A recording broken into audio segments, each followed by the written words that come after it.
Hey guys, tonight we're unlocking a box of love notes from 3,000 years ago, except it's not on scented stationery or folded into hearts. Nope, it's on papyrus, written with a reed brush dipped in ink that probably smelled like a wet ashtray. You're standing in a flickering Egyptian bedroom lit by a clay lamp, listening to a scribe mumble love metaphors about fish and flowers, while someone outside plays the lute very badly.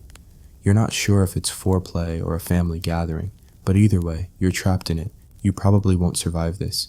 So before you get comfortable, take a moment to like the video and subscribe, but only if you genuinely enjoy what I do here. And hey, drop your location and local time in the comments. I love seeing where and when you're tuning in from. Now, dim the lights, maybe turn on a fan for that soft background hum, and let's ease into tonight's journey together. You're hovering now, dreamlike, over a parchment-drenched table where a young man leans close, brush trembling in hand. He's composing a message for the object of his affection, a girl who walks by the Nile with lotus blossoms in her hair and a sharp eye for who's watching. His words pour out like warm honey. Would that I were her laundryman so I could wash the cloth that touches her body. Yeah, that's a real line, and it kinda slaps, honestly. These weren't just private little notes. Many of the love letters and poems we have from ancient Egypt were performed aloud, likely accompanied by music, and probably shared in front of others like romantic declarations mixed with poetry slam energy. You imagine a scribe holding his scroll like a boombox, surrounded by friends all nodding solemnly at the depth of his unrequited yearning. But most of what we know today about ancient Egyptian love comes from a few specific places, especially the Chester Beatty Papyrus, found near Deir el-Medina. This village, nestled beside the Valley of the Kings, was where Egypt's elite tomb builders lived. And let's be real, if you spend your days carving death chambers, you need an emotional outlet. Enter poetry. Papyrus, by the way, isn't exactly smooth. Imagine trying to write your heart out on a fibrous brown paper towel made from swamp plants, hoping your crush appreciates your metaphors about being her cat. And while ink was usually black or red had its own flair. It was associated with magic, passion, and sometimes danger. So yes, if your secret admirer used red ink, it was either romantic or mildly threatening. Historians still argue whether these love poems were penned by men, women, or professional scribes writing on behalf of others. Some are told from a woman's perspective, but whether that means a woman actually wrote them, or whether a male scribe was just feeling his feminine side, isn't clear. You lean over one such poem, and it practically hums with desperate energy. 7 days have passed since I saw my sister, and illness has crept into my limbs. I am heavy, like a drowning man. Now, sister here doesn't mean actual sibling. It was a pet name used for lovers, similar to darling or babe. Though if that still makes you uncomfortable, welcome to the occasional weirdness of ancient terms of endearment. But there's tenderness here too. One poem from a woman's point of view sighs, "If only you would come to me, my brother, so I could see your beauty." She dreams of catching a glimpse of him as he walks by the river. It's aching and sweet, and you feel it, that fluttering thrill of maybe seeing someone across a marketplace or temple courtyard. The quirky part? Ancient Egyptians didn't exactly have a word for love the way we think of it. The verbs they used, like marry, could mean love, desire, or even simply to wish well. Love and longing were understood more through imagery and metaphor than exact emotional vocabulary. It was less, "I love you," and more, "You are my breath when I thirst in the desert." Romantic, right? Or at least dangerously dehydrated. One fringe idea suggests that some love poems may have doubled as training tools for scribes to practice handwriting, because nothing says calligraphy lesson like writing 50 lines about how much you want to kiss someone's eyebrows. But the sheer emotional depth in some poems makes that theory, well, a bit hard to swallow. You picture a nervous apprentice copying phrases like "my heart races when I hear your voice," all while his teacher mutters, "Nice penmanship, but try not to smear the desperation." Then again, not all ancient Egyptian love was pure and poetic. Some poems border on the sensual, full of longing glances and furtive touches, but always cloaked in nature. You'd never read "I want to kiss you" outright. Instead, you'd get "Would that I were a fig tree and you my gardener." Make of that what you will. And remember, writing wasn't casual. Only a tiny portion of the population was literate, mostly scribes, priests, and bureaucrats. So when someone wrote a love letter, it was a big deal. Often, they'd hire a scribe to write it on their behalf, meaning someone else had to sit there while you poured out your feelings. Not ideal for privacy. Imagine today's equivalent, hiring someone to type out your DMs while you dictate, "Hey, just thinking about your eyes and your sandals. Miss you." And yet, somehow, the longing still breathes. These ancient words have crossed millennia, traveled through tombs and libraries, looted ruins and translation desks, and here they are, whispering to you tonight. You let the scent of old ink and Nile wind wrap around you, picturing two lovers separated by family, fate, or maybe just a really inconvenient sandstorm. But the ache remains, the ache of wanting someone just out of reach, and the hope that your words, however fragile, might bring them closer. And as you drift in that candle-flickered space, you realize ancient Egyptians didn't just write about love. They wrote through it so deeply that even now you can almost feel it, scratching gently at the edge of your dreams. You're standing in a courtyard under a blistering sun, watching a young man try to impress a girl by lifting a sack of barley with more confidence than strength. His arms shake. The girl is unimpressed. This is ancient Egyptian courtship, and it's about as awkward and endearing as a school dance where someone's mom brought orange slices. Courtship rituals weren't just about heartache and papyrus poetry. They were social performances, heavily wrapped in custom, gender roles, and a touch of divine anxiety. You had to impress, but not too much. Flirt, but remain respectable. Be bold, but not overly familiar unless you were prepared for scandal, or a sharp sandal to the face. You trail behind as a pair of young women walk along the banks of the Nile, giggling behind their hands as they spot a boy tending to cattle. One whispers something. Maybe it's about his broad shoulders or the way he nearly tripped over a goat trying to look cool. This was the flirting ground of the ancient world. Marketplaces, riverbanks, temple courtyards. Social life buzzed there, and where people gathered, so did the nerve, racking rituals of romantic pursuit. Mainstream historical records often focus on the royals and scribes, but ordinary Egyptians, the bakers, farmers, brewers, and sandal makers, had their own tangled love stories. These didn't always leave behind elegant poems. Sometimes they just left behind receipts. Literally. One man, it seems, sent so many loaves of bread and jugs of beer to a woman's house that scholars suspect it was a courtship gift campaign. Imagine if your crush's dad kept a ledger of every pizza delivery you ever made in hopes of impressing their family. Historians still argue whether these gift exchanges were strictly romantic or more about cementing alliances. Was the bread a gesture of love, or was it a polite bribe to keep showing up unannounced? And don't forget, makeup mattered. Ancient Egyptians were serious about eyeliner.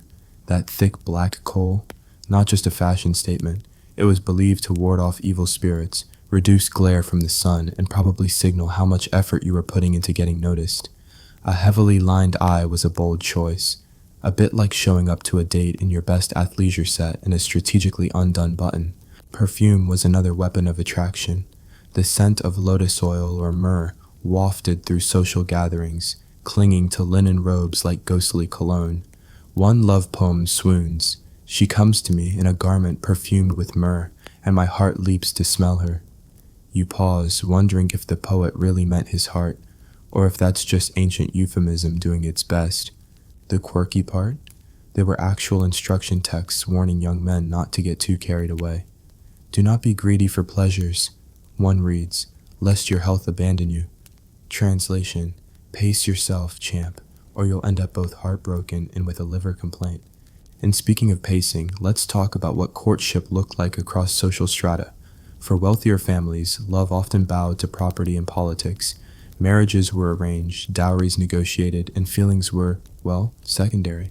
Still, even among elites, love found a way to squirm in between contract clauses. There's a delightful fringe theory that young people in Deir el-Medina sometimes married before moving in together, using the term wife long before the ceremonial marriage.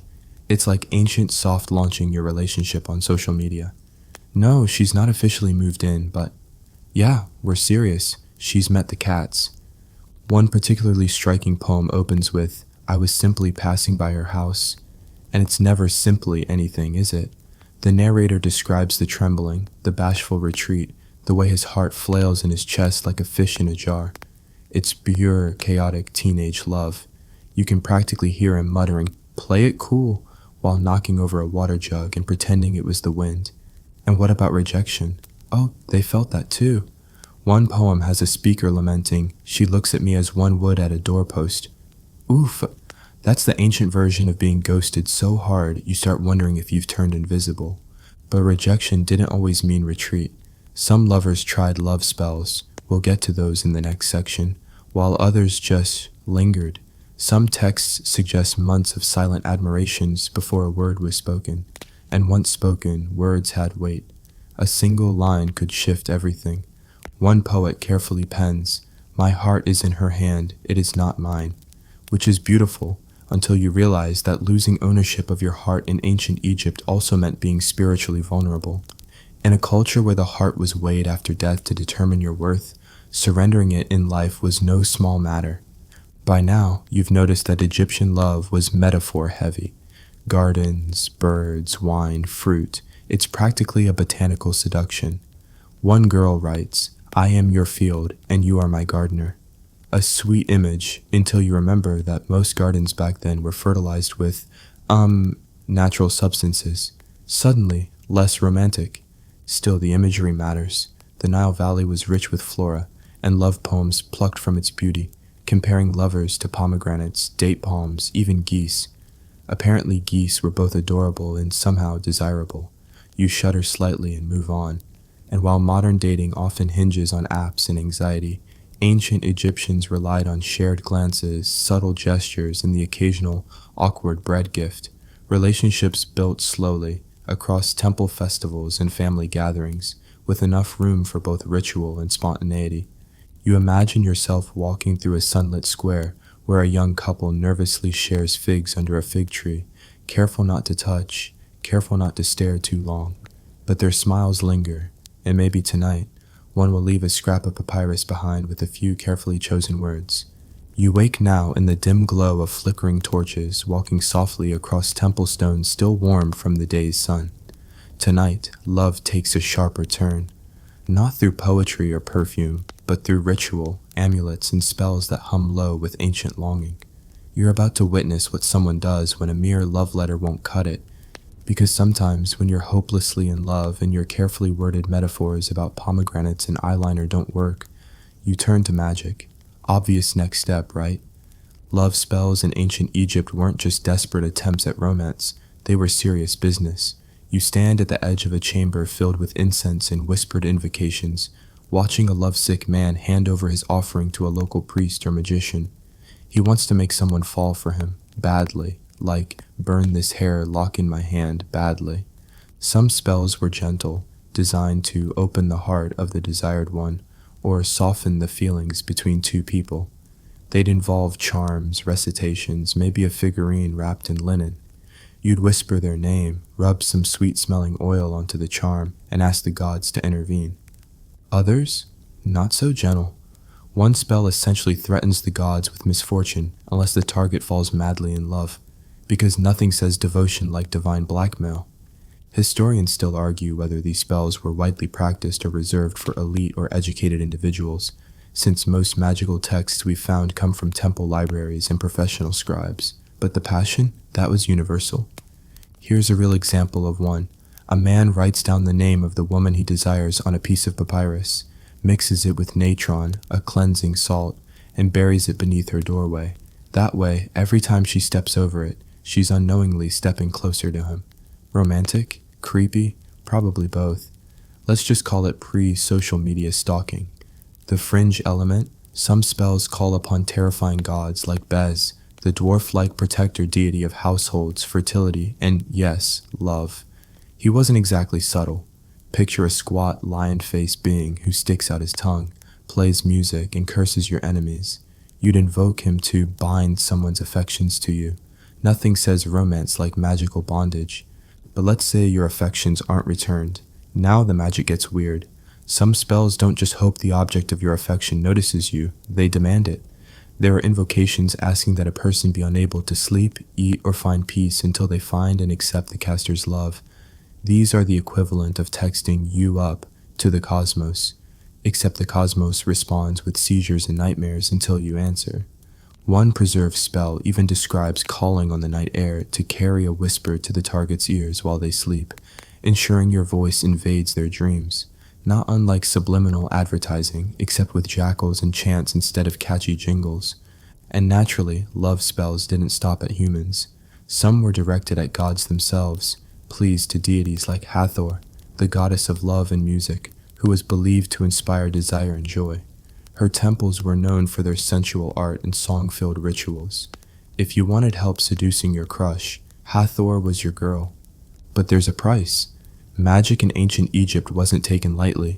It wasn't about snapping fingers or chanting random words. It required knowledge, ingredients, and intent. There were detailed rituals, specific moon phases, and offerings. You couldn't just scribble a name and hope for results. Well, you could, but then you'd risk invoking the wrong spirit and ending up with a lizard infestation instead of a date. Quirky detail. Some love charms involved tying knots in linen bands while reciting lines like "bind her heart to mine," literally trying to tangle someone's emotions like thread. Others included herbal potions that were less romantic. One love spell references crocodile fat and powdered ostrich eggs as ingredients.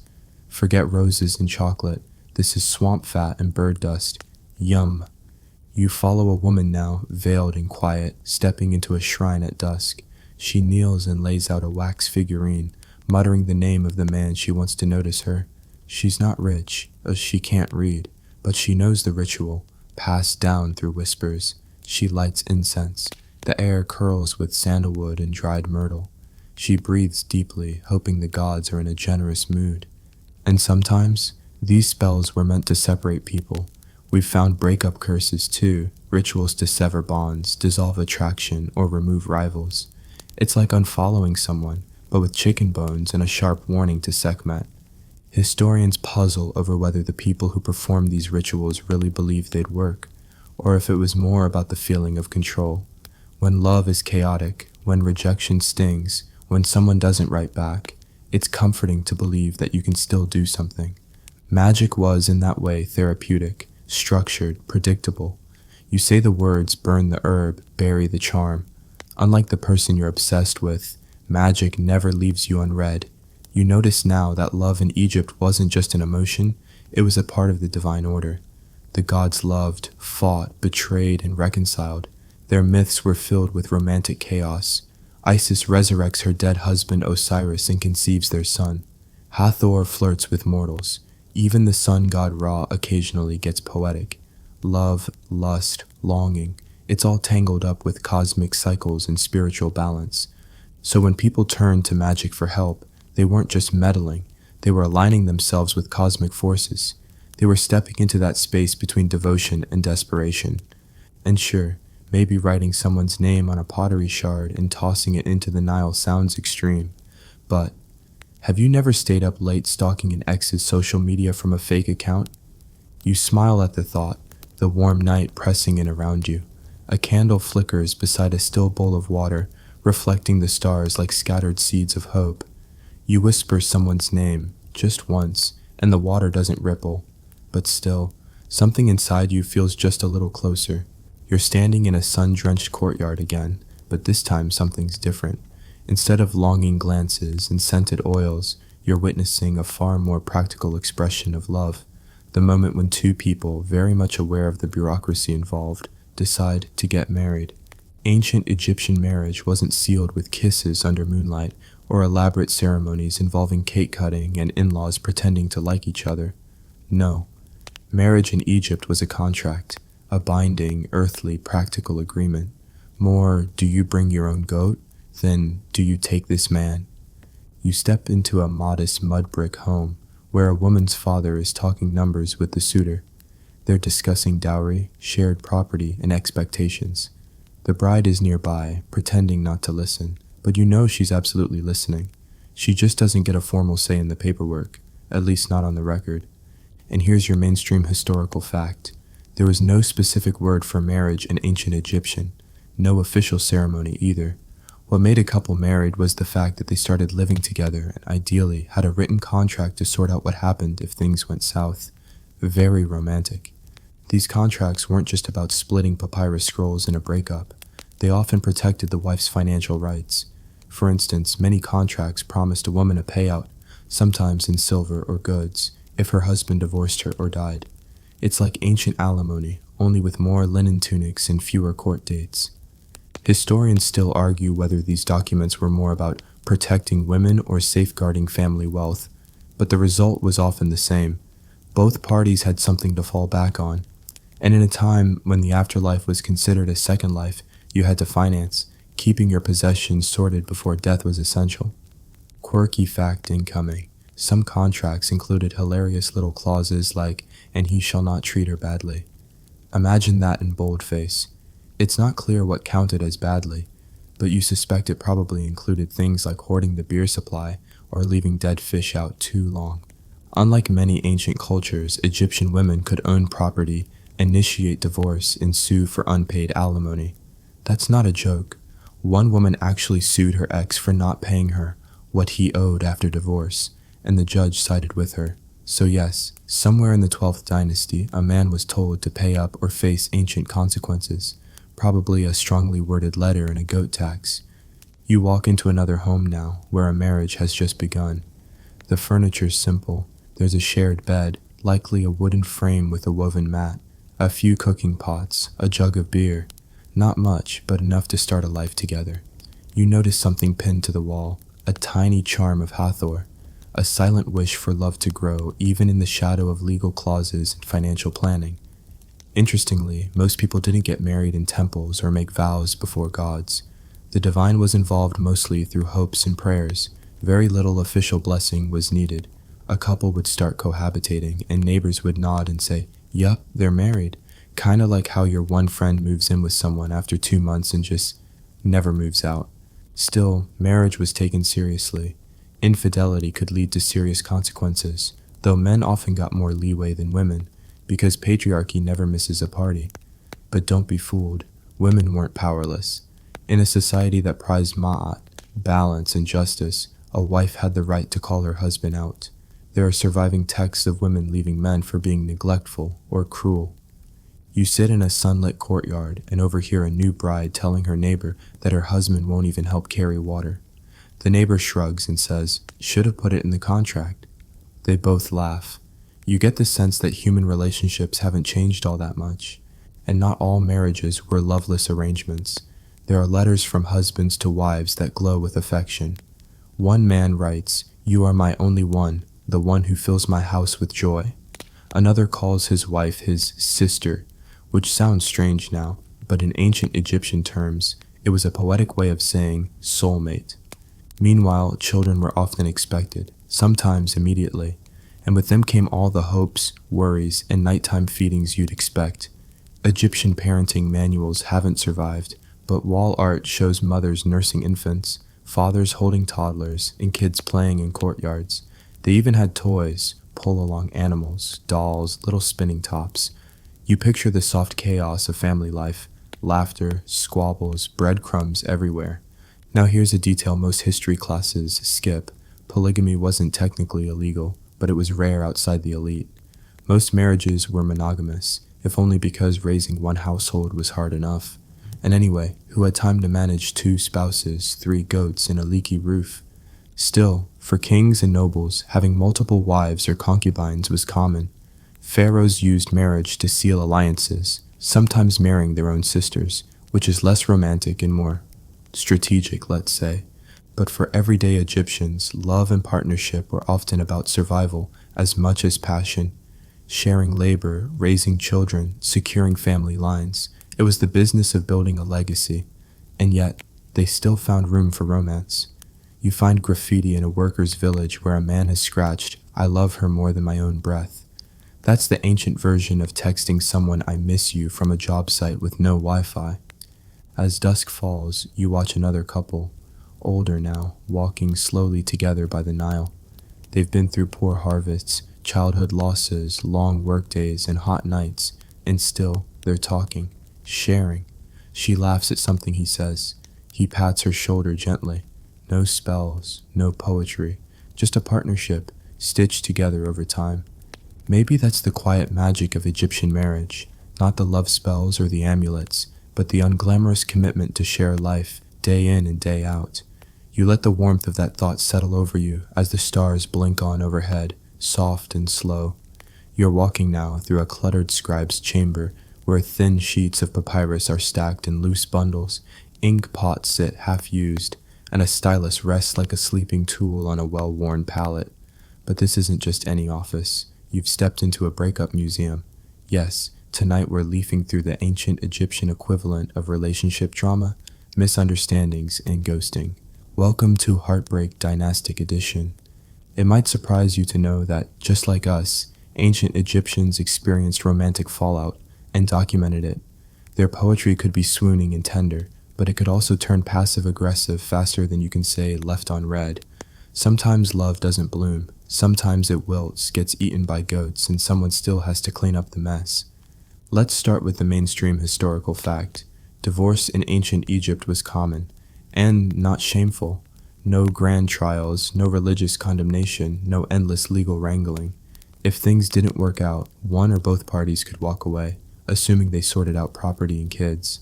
Think of it like canceling a lease, except your ex might also keep your donkey. The practical side came first. A scribe would draft a notice, often including financial arrangements, what each person got to keep, whether the woman received compensation, and how child custody was handled. It wasn't always fair, there were power imbalances, but it was a system. Women could initiate divorce and sometimes even reclaim their dowry. But love doesn't just disappear on parchment. You find a crumpled letter written in shaky hieratic script where a woman accuses her former partner of betrayal. "You said you would return," she writes. "You said you would provide, but your house is empty." It's part heartbreak, part unpaid invoice. Now for your quirky tidbit. In the workers' village of Deir el Medina, archaeologists discovered what's basically a neighbor's rant about domestic drama etched right into a wall. Apparently, someone's wife was talking too much, and he was better off chasing fish than her nonsense. So yes, the ancient version of airing dirty laundry absolutely included graffiti. Call it petty, or call it eternal human behavior. Historians still argue whether the high divorce rate reflected Egyptian cultural flexibility or simply economic realities. Was it freedom or just survival? Either way, both men and women often remarried quickly after a separation. A broken heart didn't mean eternal solitude. It meant you had to rearrange the linen closet and maybe relabel the love charms. But not all heartbreak ended cleanly. There are preserved fragments of what might be considered breakup poems, where a lover writes not with hope, but with scorn. One writes, "You were sweet as honey before, now you are bitter as bile." Ouch!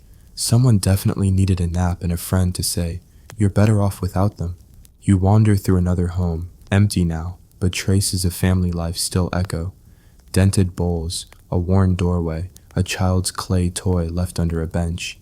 You imagine a couple parting here, arguing quietly while trying not to wake the baby. The man moves out, the woman stays, maybe her brother helps out for a while. Life moves forward, it always does. But emotional fallout, that lingered too. Just as they wrote letters of devotion, the Egyptians also sent messages to the afterlife, complaining about lost love.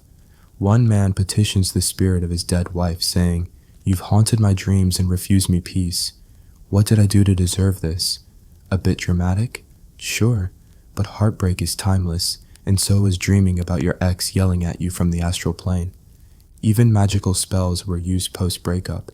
Some included pleas to make an ex suffer emotionally or physically. One spell demands that the target feel burning in the heart until they return. Is it love? Is it indigestion? Either way, it's not subtle. And here's a detail worthy of an ancient rom-com. Broken relationships often involve the whole neighborhood.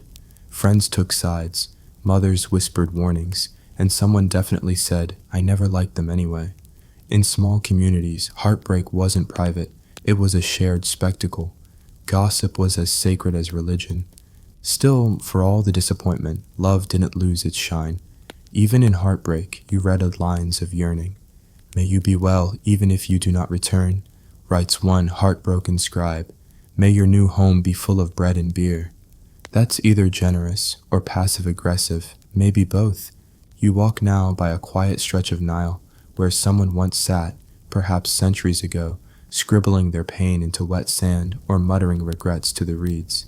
A fish jumps, a boat creaks in the distance, and you realize even here, in a civilization where cats were sacred and gods had falcon heads, people still suffered the same pangs you do after a rough text exchange or a ghosted message thread. Breakups may be quieter in our world, no public scrolls or revenge spells, but the ache is familiar. The ancient Egyptians didn't need dating apps to get their hearts broken. They just needed a little hope, a wrong word, and the heavy silence of a love that faded. You sit down, legs tucked beneath you, and reread a faded bit of graffiti carved into temple stone. It says simply, "She is gone. I remain." No spells, no contracts, no sarcasm, just the soft truth that sometimes love leaves, and all you can do is keep breathing. You close your eyes and listen to the water lapping the banks, soft and steady. 1,000 years later, it still sounds like heartbreak. You're drifting into a quieter part of town now, a neighborhood of priests, scribes, and semi-retired bureaucrats who collect amulets like some people hoard coffee mugs. You're here for something deeply practical, deeply personal, and, let's be honest, deeply strange. The world of love spells and magical remedies. Because when subtle flirting and long walks by the Nile didn't work, the ancient Egyptians had backup plans, potent ones. Welcome to Egypt's romantic toolkit, where the lines between medicine, magic, and manipulation blurred faster than ink on damp papyrus. Let's start with your mainstream historical fact. Ancient Egyptians believed in sympathetic magic, the idea that what you do to an object, like tying a knot, burning incense, or drawing a heart-shaped figurine, can affect a person somewhere else. It was less, "text me back," and more, "I buried your name in a jar full of scorpion oil, and now you'll think about me forever." Subtle? Not exactly. So if you were pining over someone, you didn't just mope. You went to a magician, usually a priest-medic hybrid who knew the right incantations. They might give you a spell to recite while burning a scrap of linen soaked in beer and honey. Bonus points if you chanted their name 29 times under a full moon. Here comes your quirky tidbit. One surviving spell instructs the caster to sculpt a tiny wax figure of the desired person and press it to their lips while whispering, "Come to me in longing like a cow to her calf." First of all, awe. Second of all, mildly unsettling. Historians still argue whether these spells were actually believed to work or were more like emotional comfort tools, rituals that gave people a sense of control in the chaos of love. Like texting your ex and then deleting the message, therapeutic, if ineffective. Not all love spells were about attraction, either. Some were designed to cool down someone's desire. If your neighbor's husband had wandering eyes, you could pay for a charm to freeze his longing like fish on ice. Considering ice was rare in Egypt, that metaphor had punch. The boundary between medicine and magic was often fuzzy. Aphrodisiacs were common and disturbing. One remedy for male desire included crocodile fat, mashed onions, and, wait for it, dried turtle hearts. You'd mix them with wine and hope for the best. No wonder some people just stayed single. And of course, nothing says "I love you" like a charm written in blood. Some spells demanded bodily ingredients: hair, fingernails, a drop of sweat, which would be combined into little packages, then buried beneath doorways or hidden in beds. Honestly, it sounds more like a horror movie than a Hallmark card. One particularly bold spell says, "May your eyes not sleep, your heart not rest, until you come to me." It's like Egyptian insomnia via emotional manipulation. You wonder if ancient therapists existed to unpack that kind of intensity. The Egyptians believed that names held power. So many love spells involved writing the target's name repeatedly, on ostraca, scraps of pottery, on papyrus, even etched into little stones tossed into the Nile. Imagine every time someone skipped rocks, they were basically casting tinder swipes into the river. Sometimes the gods were called in to help. Hathor, goddess of love and music, was the obvious choice. But others got involved too, like Bes, the dwarf god of protection and fertility, who looked like a grumpy baby with lion ears and a tambourine. Yes, you're picturing it correctly. And yes, people absolutely believed he could help them get laid. You pass a shrine to Hathor now, where someone's left a small loaf of bread, a pomegranate, and a folded piece of linen with a love poem inside. It's all part of the offering, showing desire, respect, and a little desperation. The gods were busy, sure, but they also loved a juicy romance. Here's a little known twist. Love spells weren't just used by the rejected. Jealous spouses sometimes cast spells to sabotage their rivals. One fragment describes a curse meant to make a lover's new partner smell like the dung of wild bulls. Charming, truly the height of magical shade. You lean against a wall carved with protective spells, wondering if any of this actually worked. Maybe not in a supernatural sense, but psychologically, definitely. Belief shapes perception. If you think a spell makes someone fall for you, you might act with more confidence. Maybe you change, and that's enough. Some spells had built-in expiration clauses, by the way. May he love me until the 5th month. One line reads, it's ancient cuffing season. Love me till winter, then we reevaluate. But love wasn't always forced. Some rituals were gentle. A single lotus placed in someone's sleeping space could signal romantic interest. A certain perfume, myrrh mixed with cinnamon and blue lotus, was said to inspire affection. You could write a line of poetry and tuck it into someone's tunic when they weren't looking. No potions, just poetry. Still, the line between affection and obsession was thin. Just like today, love could become fixation. And in a world where magic was as real as the sun, that fixation could manifest in scrolls, figurines, and even whispered prayers to make someone love you until the stars fall. You reach the edge of town and watch a man sitting by himself under a fig tree. He's humming softly and tying a piece of twine around a small carved figure. You think he's praying, but not to be loved, to forget, to let go. And maybe that's the quiet truth buried in all this spell work and smoky ritual. People just want to feel connected. They want to matter, to be remembered. You turn away as the man closes his eyes, the figure still in his hand. Somewhere far off, a flute plays. Someone laughs. Life moves on, with or without magic. You find yourself now in a shadowed corridor lined with murals. Soft ochre, deep lapis blue, gold leaf worn thin by time. These aren't just decorations. They're scenes from stories. Lives painted onto plaster to outlast the flesh. But tonight, you're not here to gawk at gods or royal parades. You're here to witness something quieter, more human, the art of the Egyptian love letter. And yes, it really was an art. Love wasn't just shouted from rooftops or whispered in reed beds. It was written in careful strokes, using ink made from soot and crushed berries, sometimes accompanied by pressed flowers or tokens, and often folded with more precision than a modern wedding invite. Let's get your mainstream historical fact up front. Ancient Egyptian love letters were written in everyday script, hieratic, and often on papyrus or pottery shards. They weren't dictated by kings to scribes, but written by normal folks who missed someone, wanted forgiveness, or just hoped their crush noticed them under the fig tree that morning. One letter reads, I am yours, like the garden to the gardener. Simple, devoted, and a little poetic flex, honestly. The kind of thing that makes you squint and go, okay, ancient Casanova. But here comes your quirky tidbit. A few letters were written to the deceased. That's right, love didn't always end at the tomb. One particularly haunting letter was discovered buried with a woman who had died young. Her partner had written a note promising to meet her in the field of reeds, the Egyptian paradise. He included instructions for what to do if she arrived first. Now that's planning ahead. Historians still argue whether these love letters were commonly exchanged between couples or whether what we found is simply the lucky flotsam of literate scribes. Were they everyday expressions or rare declarations from the elite? The debate drifts on, like a love note tossed into the Nile. You crouch now beside a dusty scroll fragment where the ink has bled into the fibers.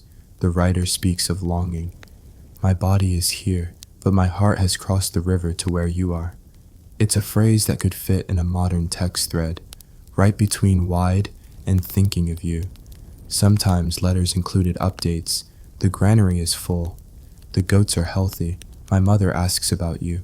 It's the ancient version of not much, just working. My dog's fine. You'd like this new bread we're baking. And then there's the apology letter, a genre we all know too well. One man writes, I spoke hastily. I did not mean those words. The heat was high and my temper hotter. In other words, I was hangry. I'm sorry. Please come back. You imagine the letter folded and sent with a small token, perhaps a bead or a handful of fragrant herbs. Gifts were often used to sweeten a message, and not just metaphorically. Some letters were dipped in perfumed oil before delivery, a literal scent of longing. Eat your heart out, scented stationery. But what about delivery? There was no post office, obviously, so letters traveled by servant, friend, or nosy neighbor. You picture a young boy trudging down a dusty path, letter in hand, being bribed with figs not to peek. Of course, love letters weren't always private. In communal households and tight-knit villages, your mail might get read aloud, misquoted, or turned into a song. There are even records of court scribes copying especially beautiful lines for posterity. So yes, even then, your most intimate words might go viral. And not all letters were mushy. Some were hilariously specific. One preserved note includes the line, "Tell me whether you received the sandals I left, and if they fit better than the ones that rubbed your heel," which is arguably more romantic than any metaphor involving the moon. Because love is in the details, in the blisters, in the shoes you hope they like. You move into another chamber now, cooler and quieter. On a wall, etched delicately in ink, is a poem that may once have been a letter before someone decided it deserved permanence. I pass by your door each day, though my path leads elsewhere, my sandals know the lie. And suddenly, you're smirking, because that's just someone pretending to go grocery shopping while hoping to accidentally run into their crush. Timeless behavior. There's also evidence of love letters being dictated. A literate friend or hired scribe would pen the message, while the sender stood nearby muttering phrases like, "Wait, no, don't say that. Actually, yes. Say that exactly." Human awkwardness, now written in black ink and preserved for eternity. And then there's the slow fade variety. Letters that stop being romantic halfway through and veer into neutral territory. One ends with, "Your perfume lingers still, though your voice has not been heard. The fields are green, the fish are biting." Oof, that's a soft goodbye wrapped in weather updates. You lean against a column and exhale. It's strangely comforting to know they were just like us, flawed, hopeful, awkward, sincere. Maybe their handwriting was better and their metaphors more agricultural, but the heart underneath it all, the same pulsing, irrational muscle. Some letters were never answered, some were returned, some were kept for years, tucked into baskets or tied with flax string, pulled out on lonely nights when the wind sounded a little too much like a familiar voice. And some made it into tombs, slipped beside the dead, sealed in eternity, final love notes meant to last longer than the bodies that held them. You feel the stone beneath your feet cool slightly and hear a distant bird call, maybe a heron, maybe just your own mind filling in sound. The chamber around you grows dim. Somewhere, someone is still waiting for a letter, or writing one, or rereading the one they never sent. And somewhere else entirely, maybe on your nightstand, maybe in a museum vault, a crumbling piece of papyrus bears the gentle, still legible script, "Return to me when the stars wake. I will wait." You follow the winding hallway deeper into the earth now, past the painted walls and into a space quieter than thought. You're entering a tomb, but not for the dead, for memories, for promises, for the living and all the complicated things they leave behind. Because tonight, you're exploring the emotional afterlife, the messages and love rituals left behind in tombs and burial offerings. What did ancient Egyptians want to say to their loved ones once death got in the way? Turns out, quite a lot. Some of it tender, some not so much. Let's anchor with your mainstream historical fact. Ancient Egyptians believed the soul continued to live on in the afterlife, split into parts like the Ka, life force, Ba, personality, and Akh, transfigured spirit. If you wanted to stay connected to someone after death, you needed to feed these pieces, literally and symbolically. Hence the letters, the offerings, the whispered "I miss yous" into empty rooms. One of the most famous love after death texts is from a grieving widow to her dead husband, found written on a bowl left in his tomb. "You left without saying goodbye. My eyes still look for you. My arms ache with sleep alone." The bowl was meant to hold beer, now long evaporated, but the words, still full. Here's your quirky tidbit. Some lovers argued with the dead. One letter from a man to his deceased wife accuses her of haunting him. He asks why she keeps invading his dreams and scaring off his new girlfriend. It's the ancient version of texting an ex at 2 a.m. with "Stop watching my stories." Historians still argue whether these posthumous notes were meant for ritual magic, psychological closure, or literal communication. Maybe a bit of all three. After all, when the veil between worlds was believed to be as thin as linen, why wouldn't you talk through it? You stop before a shrine layered in dust. On its surface is a limestone tablet, carved with a simple line, "I built this for you," so you would not be lonely. It could be an offering, or it could be guilt, or both. Love letters weren't the only things placed in tombs. Tokens abounded, locks of hair, favorite jewelry, scraps of worn linen that once wrapped around a lover's wrist. One tomb held a string of beads that spelled out the phrase, "To she who warmed my bed and fed my heart." It wasn't always spouses, either. Siblings, parents, even best friends left messages in tombs, especially if the bond had gone deep. One heartbreaking piece from a young man to his sister reads, "The garden is still, but your laughter is gone. Who shall tell me secrets now? If your heart just clenched a little, you're not alone." You imagine now how these messages were left, whispered in the shadows, slid beneath a statue's feet, or tucked beneath a hand clutching the crook and flail. Some were written hastily. Grief doesn't always wait for good handwriting. Others were calligraphed with care, meant to impress in the afterlife as much as the earthly one. Let's talk tomb curses for a second. Yes, even love had boundaries. Some messages included protective lines. "He who takes this from me shall lose his own heart in sorrow." A little romantic, a little threatening, the emotional equivalent of locking your diary with a spell. And then there were tomb poems. Not necessarily letters, but lyrical messages carved into sarcophagi or walls near the feet of the deceased. One reads, "I carry your name like perfume. It fades but never leaves." You'd like to believe someone wrote that while tearing up just a little. Some people planned for their own after-death correspondence. They dictated letters in life to be read aloud at their funeral or left behind for their loved ones to find. One scribe instructed that his tomb should include his final message. "Do not weep too long. I have only crossed the river. I will watch the stars with you." Somewhere between eerie and incredibly romantic. And let's not forget the professional mourners. Yes, hired grief bringers were a thing. They'd wail, tear their clothing, and chant poetry at the burial site. But sometimes they went off script and recited love poems believed to be dictated by the dead, ghost-written in the most literal way possible. You pass by a row of canopic jars now, each containing organs, yes, but also wrapped messages. It's believed some elite burials included small texts within the wrappings themselves. Words like, "Guard this heart, it still beats for her," written on linen strips soaked in resin and time. What did all this effort accomplish? For the Egyptians, it maintained the relationship. It told the deceased they were still needed, still remembered. And it told the living that not everything had ended, that a conversation could still happen, just a little slower. And then, of course, came dreams. Dreams were sacred spaces for reunion. People often slept in temples, hoping to dream of the dead and receive advice, or just one more smile. Entire scrolls were devoted to dream interpretation, and some letters mentioned dreams directly. "You came to me, touched my face. I woke with your name on my lips." Not every message was sweet. Some were full of rage or guilt. One letter berates the dead for dying too soon.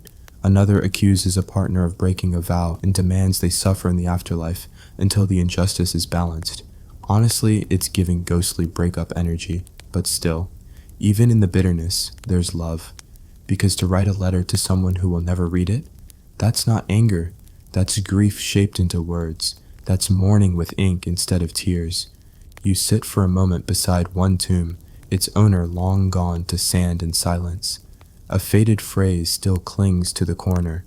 "Wait for me beneath the tamarisk tree. We will meet again when the sun forgets to set." And maybe that's enough. Not resurrection, not magic, just the hope of reunion, written down, whispered to the dark. The corridor bends, and with it, the tone shifts. You're no longer in tombs or temples now. You're in the marketplace, on sunlit terraces, in cramped but cozy rooms, filled with the scent of cumin and honeyed beer. Welcome to the everyday world of affection. Because love letters weren't always life or death poetry. Sometimes they were casual, playful, a little flirtatious. You're about to read the ancient Egyptian equivalent of, You up? Let's ground this with a mainstream historical fact. Love in ancient Egypt wasn't just for nobles or gods. Ordinary people, farmers, bakers, weavers, fell head over sandals too. Marriage was common, but dating, that existed, and with it, sweet nothings scrawled on pottery shards, walls, or even laundry tags. Yes, they literally wrote messages on clothing tags. One preserved scrap found in a village laundry area reads, "Washed with care, may your hands be as soft as your heart," which is honestly smoother than most dating apps. Here's your quirky tidbit. Some love notes were jokes. One particularly bold scribble reads, "If your beauty were taxed, you'd owe the pharaoh." Ancient pickup lines weren't subtle, but at least they had flair. Historians still argue whether these casual inscriptions were sincere flirtations, ritualized poetry, or just dudes showing off their calligraphy to impress crushes at public water fountains. Whatever the motive, the intent is clear. Notice me, maybe? You stroll past a sandstone wall where graffiti survives, chipped but unmistakable. It says, "I saw her once on a feast day. My legs failed me." That's not hyperbole. That's someone collapsing emotionally mid-parade. Now you're in a bustling village square. Okay, your mind is. Picture vendors shouting, goats bleating, kids running barefoot through dust, and two young people awkwardly pretending not to stare at each other. The boy scratches something onto a piece of broken pottery and hands it off with a grin. You lean in to read it. You wear the sun better than the sky does. Smooth, and, according to archaeologists, surprisingly common. These fragments, called ostraca, were used for everything from math homework to love confessions. Think of them as the post-it notes of the ancient world, except more likely to end up in a museum. You settle now near a workshop, the kind where scribes trained. Young men were often schooled in poetry, partly to learn the scribal art, and partly to learn, well, the art. One preserved lesson includes the line, "If her gate be closed, let your words knock gently." Subtle, respectful, still probably got side-eyed by someone's older brother. But women weren't silent either. Some notes and poems were clearly written by female hands, sometimes admiring, sometimes teasing, sometimes straight up sassy. One woman writes, "He came to me smelling of sweet oil and wheat. I kept the scent, not the man." You don't need a translation for that level of shade. Love letters during festivals were especially common. During events like the Feast of Ope or Wepe Renpe, New Year, people drank, sang, danced, and often made declarations. A lot of preserved poetry hints at midnight rendezvous and accidental meetings in sacred gardens. One classic line from a woman's voice goes, "I hid behind the sycamore. He found me. I did not flee." Scandalous? Possibly. Charming? Absolutely. And then there were betrothal notes. Less, "Will you marry me?" and more, "Hey, our parents talked. Here's a cat statue and a song." Marriages were often arranged, but affection wasn't excluded. Some couples truly adored each other. You find one example now, a man to his intended, "I bring no gold, but I bring songs. If your heart hears them, I am rich." Tell that to your bank, but it still counts as romance. We even have love letters featuring metaphors about food. Of course we do. One fragment says, "Her lips taste like pomegranate, her voice like warm milk." Honestly, you can imagine this being said on a first date by a guy who owns too many incense burners. You shift position now, feeling the grit of imagined stone under your fingers, as though you're flipping through someone's ancient shoebox of keepsakes. One ostracon bears only 4 words, "Come again, sweet friend." And suddenly you're flooded with images. 2 people sharing bread at dusk, laughter echoing through clay houses, a stolen kiss beneath date palms. Not every letter was poetic, though. One scratchy line reads, "Your mother says I'm too skinny. Tell her I have strong arms." That's confidence, and a little bit of a flex. Literally. Sometimes messages weren't written at all, but sung. The lovers' songs were a real tradition, often performed with lyres or flutes. These tunes got passed around, modified, sometimes immortalized in temple texts. A few even made it into state archives, possibly because someone high up had a hopeless crush and excellent taste in lyrics. One such song, recorded in a scribe's practice tablet, reads, "The door of my heart is open, but your footsteps tease the threshold." A romantic burn. Ancient Egyptians were clearly the blueprint for every will they won't they drama in existence. You come across one final shard, simple, smudged, possibly forgotten. It reads, "I waited in the field. You never came. Still, I watched the birds." That one hits different, quiet, patient, the kind of line that stays with you. And maybe that's the true power of these casual, everyday love notes. Not their poetic perfection, but their existence. Their tiny, heartfelt attempt to reach out, to make someone laugh, smile, or turn around just one more time. Because while kings built monuments to love that scraped the sky, regular people etched it into whatever was handy, bits of stone, old laundry tags, the walls of houses. And somehow, that's what survived. You rise now, dusting your mental fingers off on imaginary linen. The scent of roasted onions and faint perfume lingers in the air. Somewhere nearby, a shy scribe is composing the next great pickup line involving fig trees and fish traps. Love lives here, awkward, lovely, enduring. You stroll on, leaving behind the dusty fragments of marketplace crushes and everyday flirtations. Now you're moving upward, into the realm of gods and goddesses where divine beings weren't above a little romantic drama of their own. Tonight, the lines between myth and love blur, because ancient Egyptian love letters didn't just speak to mortals. They often invoked the sacred, the celestial, and the wildly symbolic. Let's begin with your mainstream historical fact. The ancient Egyptians saw love and fertility as divinely governed forces. Deities like Hathor, Isis, and Bastet weren't just worshipped for rain or war. They were petitioned for passion, beauty, childbirth, and yes, successful flirting. Love, quite literally, was sacred business. That's why many personal love letters begin with divine invocations. By the grace of Hathor, may your heart incline to me. Which is kinda like saying, if you don't love me back, you're going against the goddess of joy herself. No pressure. Here's your quirky tidbit. There's evidence that some people left love letters not for each other, but for the gods, begging for help with a crush or a marital spat. One clay tablet found near a shrine reads, "O Bastet, sharp of eye, grant me her notice. I comb my hair with care. Still, she passes." Basically an ancient prayer to stop being ghosted. Historians still argue whether these divine appeals were sincere religious rituals or socially accepted ways to express feelings without actually confronting the other person. Sort of like writing a diary entry and hoping the universe reads it. You find yourself now within a temple complex, not the grand halls for pharaohs, but a smaller, more intimate chapel devoted to Hathor, goddess of love, music, and beauty. Her statues often show her with a sistrum, a rattle-like instrument, cow horns cradling the sun disk, and a knowing smile that says, "Yes, I've seen that kind of heartbreak before." Petitions found at her temples often read like personal letters. One common phrase, "Let his eyes seek me out in the crowd." Another, "May her voice find my dreams." These weren't anonymous. People signed them. Some even left gifts, cosmetics, flowers, carved ivory combs, as if to say, "Here's my resume. I'm ready to be in love." And it wasn't just singles. Married people sought Hathor's favor too. Some begged for harmony or forgiveness after an argument. One message reads, "O Lady of Music, soften her silence. I have missed the way she says my name." That's a man who brought flowers and emotional vulnerability. Now you turn a corner and the scene shifts mythological. Because let's not forget, the gods themselves fell in and out of love. The story of Isis and Osiris might be the most famous love story in Egyptian mythology. After Osiris is murdered by his jealous brother Set, Isis goes on a literal global scavenger hunt to find his body parts. She reassembles him, revives him, briefly, conceives their son Horus, and essentially invents resurrection. All because she loved him that much.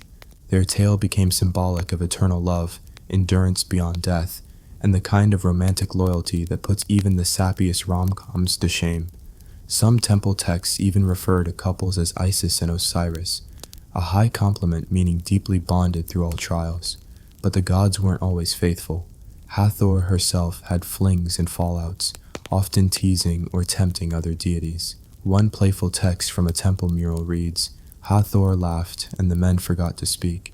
So, basically, ancient fanfiction meets divine thirst trap.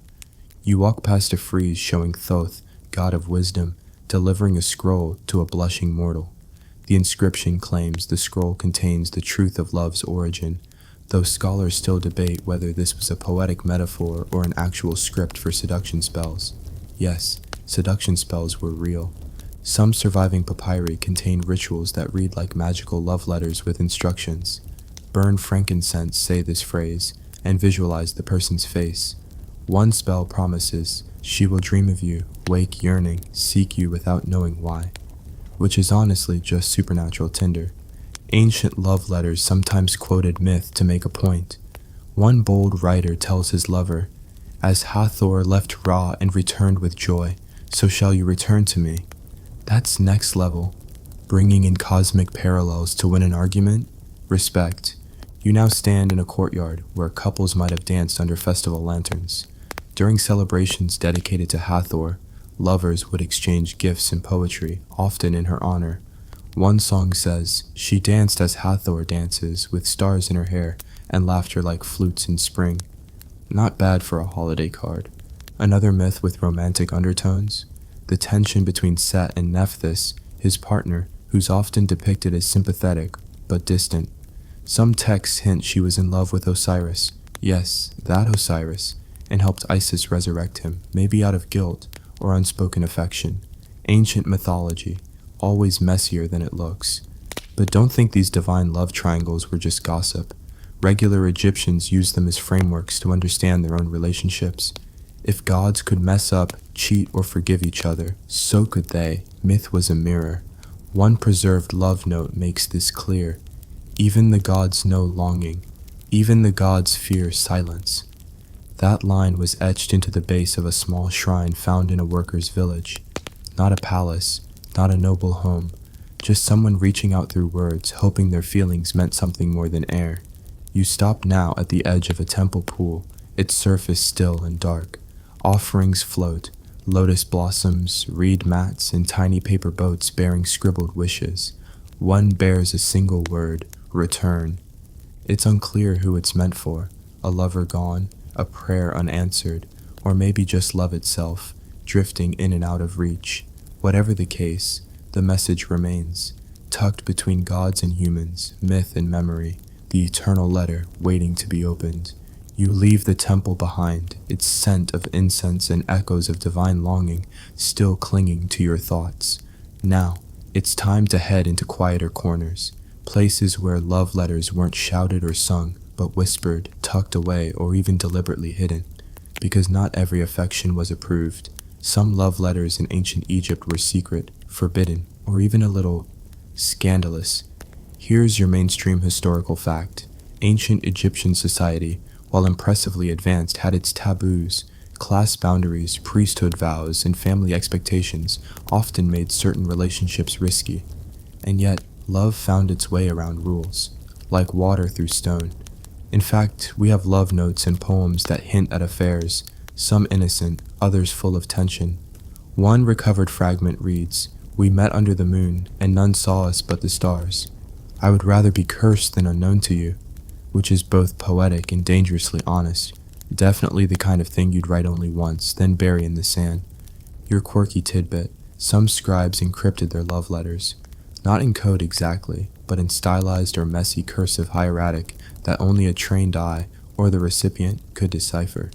One scholar once called these emotional stenography, basically secret handwriting for secret feelings.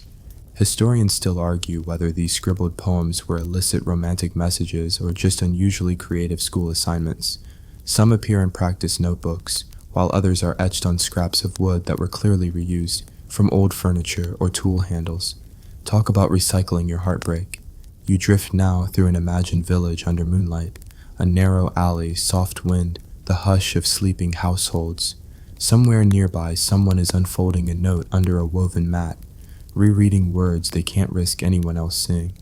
One surviving example comes from Deir el-Medina, that scribe's village we visited before. It reads, "You passed my door and said nothing. I drank that silence. It fills me still. It's unsigned. It's raw. It might be from a servant to a priest, or from a widowed woman to a younger man. We'll never know. But the ache? That's clear." Forbidden love often meant sneaking moments, meetings in fields, stolen touches in market stalls, long stares during temple ceremonies. One ostrakhan fragment hints at such a relationship.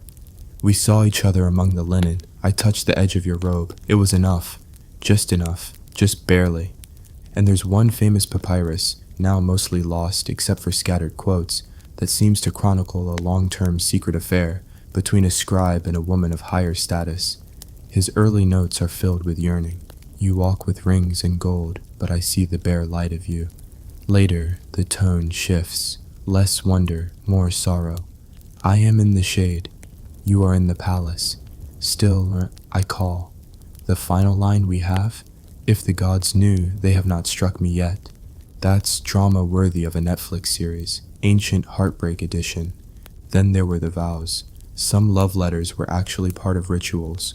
Oaths sworn in private, far from temples to affirm love outside formal marriage. These were often written and burned, like magical contracts. One preserved transcript says, I bind my heart to yours. If I speak false, let the river forget my name. Chilling, beautiful, possibly illegal, depending on the context. You pause now near a dusty storeroom filled with wax tablets and reed pens. A note catches your eye. It's a draft, scratched out halfway, never sent. It says, I cannot write what I feel. The ink dries before I finish. A very relatable experience, even now. It wasn't just class that caused forbidden feelings. Religious rules, especially for priests and certain temple workers, required celibacy or strict marital arrangements. One young initiate is believed to have written, I worship at dawn, but my dreams return to her. That letter was found tucked behind a statue of Horus. Whether it was an offering or a confession is unknown. And of course, same-gender affection existed too, though the records are rare and usually coded. One lyrical poem, with no gendered pronouns, speaks of walking together in secret and sharing fruit from a garden no one else knew about. Scholars debate whether it's romantic or metaphorical, but the tone? Intimate, defiant. Even in death, some letters hint at hidden love. One tomb inscription reads, I speak your name, though none remember it. You were the light behind my eyes. The tomb belongs to a man. The name he refers to, unrecorded, lost, but it mattered enough to carve. There's a dusty melancholy to these fragments, scraps of passion that couldn't be declared out loud, yet they wrote them anyway, hid them in walls, folded them into clothing, scratched them into places no one would look. They didn't just love, they archived it, quietly, fiercely. You move through the imagined homes now, low stone walls glowing under starlight. You pass lovers whose fingers brush as they walk apart, people who wait for the full moon to whisper promises. Women sitting at weaving looms, humming songs that only one man knows the meaning of. Young scribes pressing their thoughts into stolen shards of pottery, hoping that writing the words will make them come true. Some notes didn't even ask for love in return. One just says, I saw you today. That is enough for this life. Unsent, probably unread, but still written. Not everything can be public. Not every love ends with a marriage or a statue. Some of it survives only in sighs and scratches, in the tension between what's proper and what's felt, in the ink that dries before it's finished. And in your mind, as you wander, these half-spoken letters keep drifting in like dust motes. Some make you smile, some feel too familiar, but all of them remind you that the heart doesn't really care what century it's in. It just wants to be heard, even if only by the stars. Your footsteps are slower now, cushioned by the shifting dust of memory. You've wandered through the mythic and the secret, and now the wind changes slightly. It carries the faintest sound of singing. Not temple chants, not street ballads, but something more intimate. Tonight, you're entering the world of the Egyptian love lyric. Short, vivid, personal bursts of affection carved into eternity with the delicate brush of a reed pen. Let's begin with your mainstream historical fact. Ancient Egyptian love poetry is some of the oldest surviving in the world. These weren't stilted, overly formal odes. They were lively, filled with metaphors, body language, teasing, and all the giddy messiness of falling in love. Scholars call many of them songs, even though we don't know their exact melodies. Most of these poems are from the New Kingdom period, especially the 19th and 20th dynasties. They were often found on papyri or written on the walls of tombs. Imagine writing your love poem so well that someone decides they belong in your eternal resting place. That's confidence, or vanity, probably both.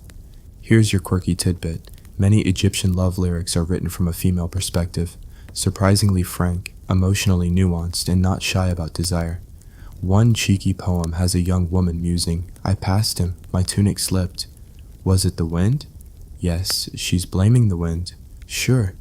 Historians still argue whether these female-voiced poems were actually written by women or simply adopted that perspective by male scribes, like ancient role play. But either way, the authenticity of the voice, curious, tender, bold, is impossible to miss. You're standing now beneath a grove of acacia trees beside the Nile. The breeze carries pollen and song. A young girl, carved from ink and imagination, speaks through the rustling reeds. My heart is quickened when I see your face. You are honey to my tongue, wine to my dreaming. There's nothing political here, no gods, no wars, just joy, and a deep appreciation for flirtation and snacks. Some of these lyrics are love-drunk in the best way.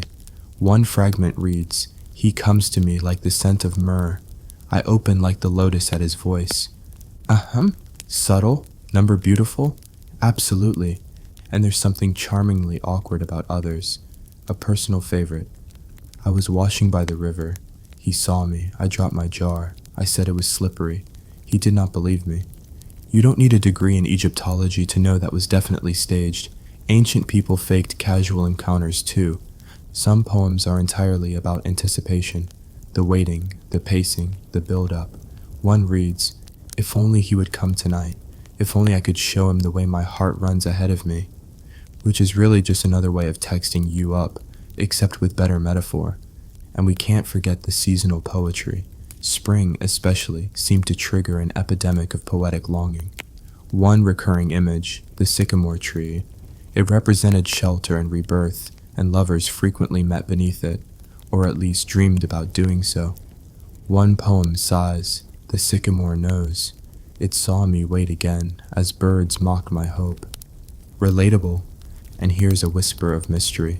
A few lyrics refer to the one who must not be named. Not Voldemort, thankfully, but likely a poetic device used for lovers whose names couldn't be said aloud because they were married to someone else or belonged to a different class or were inconveniently deceased. Romantic complexity, timeless. You stumble across a papyrus scroll half open on a workbench, dust still clinging to the ink. The line reads, "We spoke once. That is the story of my life." Minimalist heartbreak, ancient micro-poetry.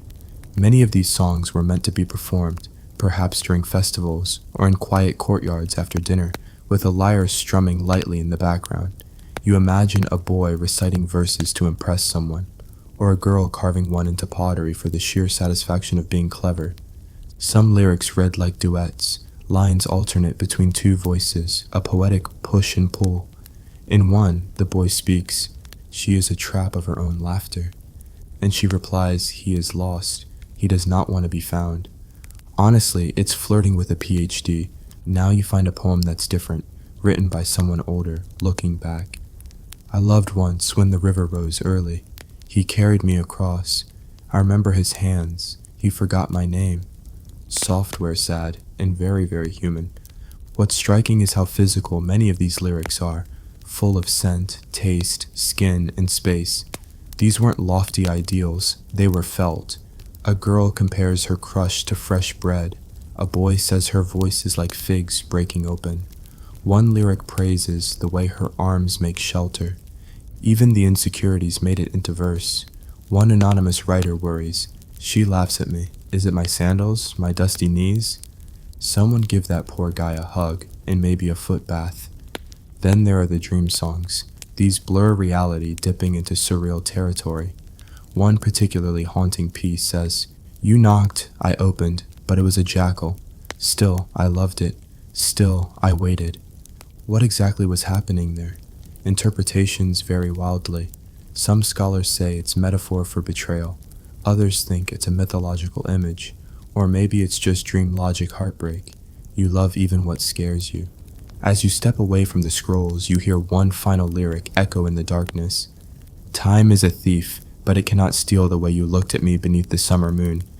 Maybe that's why these little songs were written at all. To pin something down that was always vanishing. A glance, a moment, a name whispered once. In a world where stone monuments survive longer than memories, these fragile poems remind you that what truly lasts isn't always carved in granite. Sometimes it's just 4 lines scrawled in ink that refuse to be forgotten. The night thickens, velvety and warm, as you step from the lyrical gardens of whispered poetry into a slightly more practical corner of ancient affection, one where love meets law and passion fills out paperwork. Yes, you've arrived at the world of Egyptian marriage contracts, possibly the least romantic but most revealing part of love in the ancient Nile Valley. Let's start with your mainstream historical fact. Ancient Egyptians practiced legally binding marriages, complete with written contracts, especially among the upper and middle classes. These contracts didn't involve temples or priests, but were more like property agreements. Love was nice, dowries were essential. A typical contract outlined expectations, what the husband owed the wife, what she brought into the marriage, what would happen if the union ended, think less, till death do us part, and more. In the event of separation, she retains ownership of her loom. Very romantic. And here's your quirky tidbit. Some contracts included love clauses, like real ones. One surviving document from around 260 BCE includes this gem. He shall not bring another wife into the house, nor set his face against her. Translation: no side chicks and no sulking. Ancient prenup sass. Historians still argue whether marriage contracts were truly reflective of everyday love or more a form of economic alliance. Many were clearly arranged, but a surprising number show signs of mutual affection. Modest attempts at fairness or gentleness hidden between clauses about donkeys and grain. So, what did these documents look like? Imagine long scrolls written in Demotic or hieratic script with ink that still holds after thousands of years. One preserved in the Louvre details the groom's obligation to provide clothing, oil, and one specific statement of loyalty. He shall not raise his voice in anger. That might be the first recorded no yelling in this house clause in marital history. You pass through a quiet home now, the hearth still warm, as a couple sits nearby. She reading aloud their contract, he nodding sheepishly at the part about keeping his sandals clean indoors. These contracts weren't only for first marriages. Widows and divorcees had their own documents. Some even had clauses that protected the woman more than the man. In one contract, a woman is guaranteed a monthly stipend of silver and grain if the man chooses to leave. Another offers the woman full rights to their shared property if the man brings another wife into the home. Egypt, inventing the preemptive breakup clause since 1500 BCE. One rare contract contains this curious line: the husband shall attend festivals with the wife and drink wine with her on holy days. Either an attempt at mandatory date nights or a subtle hint that he kept bailing on plans. Hard to say. It's worth noting that marriages didn't always need these contracts. Among peasants or villagers, a simple agreement between families or even verbal declarations could suffice. But for those who had land, servants, or business interests, the legal paperwork helped keep things clean, or at least made the drama easier to litigate. Now you approach a shelf covered in rolled papyri, some marriage, some divorce. Because yes, divorce was totally a thing in ancient Egypt. No scarlet letters, no court trials, just another scroll, another agreement. One fragment of a divorce document includes this unusually direct sentence: we go in peace. She shall not say his name in anger, nor he hers. That's an ancient no bad mouthing your ex policy right there. In another, the man agrees to return the woman's dowry without delay or excuse. You can picture the scribe rolling his eyes while writing that part, probably after having witnessed a few delays and excuses. But perhaps the most human moment comes from a draft of a contract found in a workman's village. It includes the line, if he forgets the day of her birth, he shall make offerings for forgiveness. Yes, forget her birthday, and it's off to the shrine for you. These weren't just cold legal instruments. They were attempts to build frameworks around emotion, like trying to structure a thunderstorm. Practical, but tinged with poetry. One contract at the very end of its lengthy property list includes a final line written in smaller script. He shall love her well, as is fitting. No obligation, just a hope. It's fascinating how love tried to coexist with law. Some people married young, others much later. Some for love, others for protection or alliance. And while we don't know how most of these relationships felt in the moment, the documents leave behind little fingerprints. A clause here, a scribbled amendment there, a scrawl in the margin, add line about oil jar. Marriage is, after all, also about oil jars. Some even rewrote their contracts mid-marriage, adding children's names, updating ownership, changing expectations. You could think of them as ancient relationship status updates, except with slightly more ink and fewer emojis. And then there are the widows. Women in Egypt had more rights than in many other ancient cultures. A widow could own property, initiate divorce, and even remarry on her terms. One fragment reads, "She shall dwell in the house and receive suitors at her choosing." Basically, her house, her rules. You pass by a bundle of documents written in the same hand. One man's life, perhaps. His first marriage, filled with clauses. A second, shorter scroll, post-divorce. A third, brief and sweet. She comes with nothing but the sun in her eyes. No legal demands, just that line. It might not have held up in court, but it meant something to him. Now, as you step out into the cool evening, the legal scrolls behind you, you begin to understand something. Love and law have always danced a strange duet, sometimes harmonious, sometimes messy, but always trying to balance what's felt with what's fair. Maybe you chuckle to yourself, thinking of modern prenups and awkward lawyer meetings. Maybe you smile, thinking about how someone once tried to immortalize love with a reed pen and a wax seal. And as the wind tugs lightly at your sleeve, you feel the weight of 1,000 quiet promises, some kept, some broken, some still folded carefully in an ancient drawer. You move away from the legal scribes and the contractual hum of domestic responsibility. The scrolls fade into silence behind you, and now you're walking through a sun-drenched courtyard, past low, whitewashed walls and scattered petals on the stone. The air smells faintly of perfume and warm bread. And here, in this peaceful little corner of the past, we're about to look at something that never quite made it onto the monuments. Private love letters, the ones never meant for your nose. Yet somehow, they made it across 3,000 years. Your mainstream historical fact for tonight: ancient Egyptians wrote personal letters, including love letters, on papyrus, linen, ostraca, bits of broken pottery, and even wooden panels. Some were carefully composed, others were scribbled like rushed texts.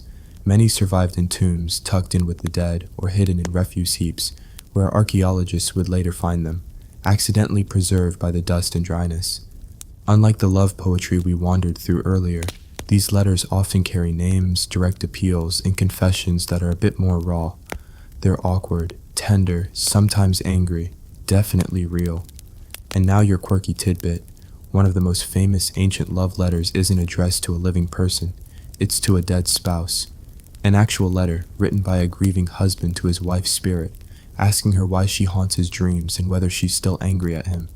It includes this desperate line, "Do not appear to me in dreams. I did not wrong you." Historians still argue whether this was an actual personal letter or a funerary ritual text, but come on, if you've ever been ghosted literally, you'd probably write a letter too. You lean on a cool stone bench and unroll a phantom scroll. The ink is faded but legible. One young man writes, "My heart rises at the sound of your footstep. My chest tightens when you pass. I am not myself when you are not near. Come to the garden. Come alone." You get the sense this wasn't sent with permission. Maybe it was slipped under a door, or scratched onto a pot shard and delivered by a kid paid in raisins. Some letters are pleas, begging the recipient to speak, to write back, to explain his silence. One fragment reads, "You said you would wait. The moon has passed 3 times. Have you forgotten the gold ring? I still wear it, though it pinches me now." And yes, some letters include gifts, tokens, bits of cloth, a lock of hair. One letter found near Deir el Medina had a strip of linen stitched with the word "beloved" in blue thread. Subtle? Not really, but sincere. You wander now into a scribe's home, quiet, with reed pens laid out like sleeping birds. On his table, a letter begun and abandoned. It reads, "To my flower, I saw you in the market. You wore green, you smiled, I dropped the figs." That's it, just 4 lines. Maybe he meant to continue. Maybe that was enough. Honestly, if someone dropped figs for you, it's only polite to notice. Other letters strike a more careful tone. Perhaps love was uncertain, prohibited by class, by marriage, by temple vows. One letter unearthed from near a priest's quarters simply says, "I know you saw me. Do not deny it. Your eyes cannot lie like your mouth." Tense, intense, probably didn't end well. Now you pick up a shard of pottery, an ostrakhan smeared with uneven lines. A woman's writing, rare and untrained. She's writing to someone far away, maybe a husband on military campaign or a lover in exile. "I cannot bake for 2. I burn the bread. Even the cat mocks me." Is it poetry? Not really, but it hits. One letter, unusually formal, begins with, "To the overseer of my heart, keeper of my breath." Someone practiced their flattery. It continues, "I send you greetings of 10,000 kisses. Each night I wrap myself in our blanket and pretend." Yes, pretend, heartbreaking. The oldest trick in the emotional book, and here it is, inked in flowing hieratic script, still whispering across the millennia. But not all letters are tragic. Some are positively cheerful. One young woman, clearly delighted with her suitor, writes, "You are not tall. You are not rich, but you make me laugh. Also, your goats are well behaved." It's the kind of compliment that either makes your day or ruins it, depending on how you feel about goat comparisons. Now here's a letter that's clearly post-fight. Maybe the ancient version of texting after a breakup, but before blocking, "I said I did not mind, but I did. You knew I did. Come to the river, I will listen. If I turn away, wait." Dramatic? Of course, but that kind of half-invitation is timeless. You rest now in a shadowy nook of a storage room, where letters were sometimes hidden, saved, or simply lost. Many never reached their destination, carried halfway and abandoned, dropped, forgotten, or maybe deliberately kept and treasured. Some letters were meant for the gods, prayers disguised as romantic frustration. One scrap reads, "O Hathor, sweet in my suffering, why did you make his eyes so wide? Why did you give him such a laugh? I am ruined." Divine matchmaking gets the blame. Classic move. One final piece catches your eye. It's nearly faded, barely readable, but the last line is unmistakable. "If this letter finds you, remember me as I was, not as I am now, quiet and waiting."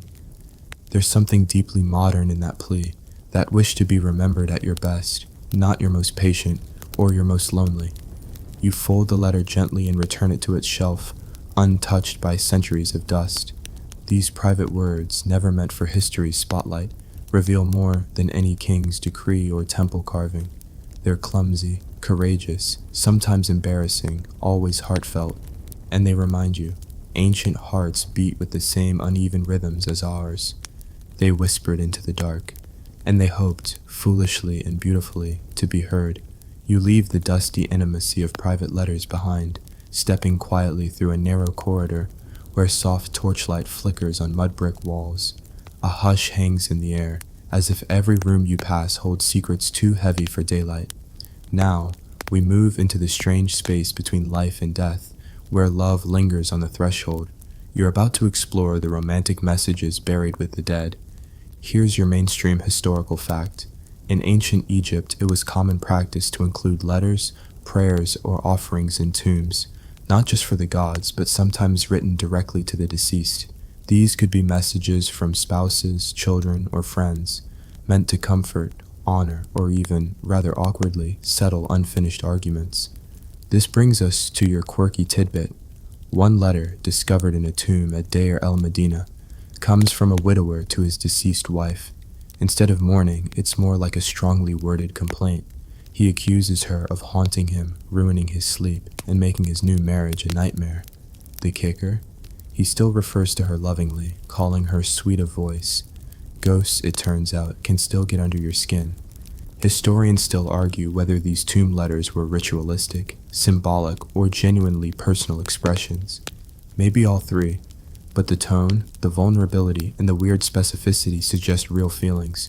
You're not writing poetry about sleepless nights and haunted kitchens unless something's eating at you. Picture this. You're sitting in a tomb. Limestone walls cool against your back, and in front of you lies a clay jar.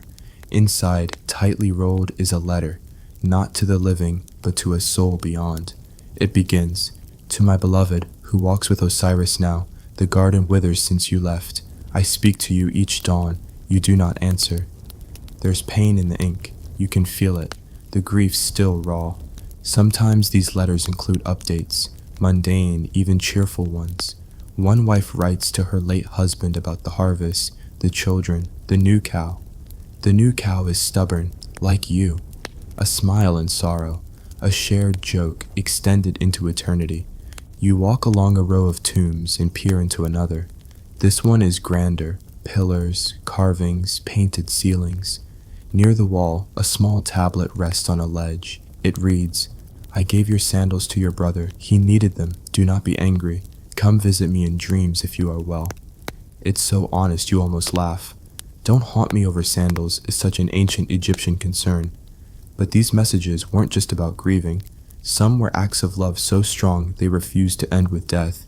One haunting example features a husband writing, "I built you a garden by the canal. Your statue faces the sunrise. I kiss your name each morning." That's it. No demands, no drama, just quiet devotion.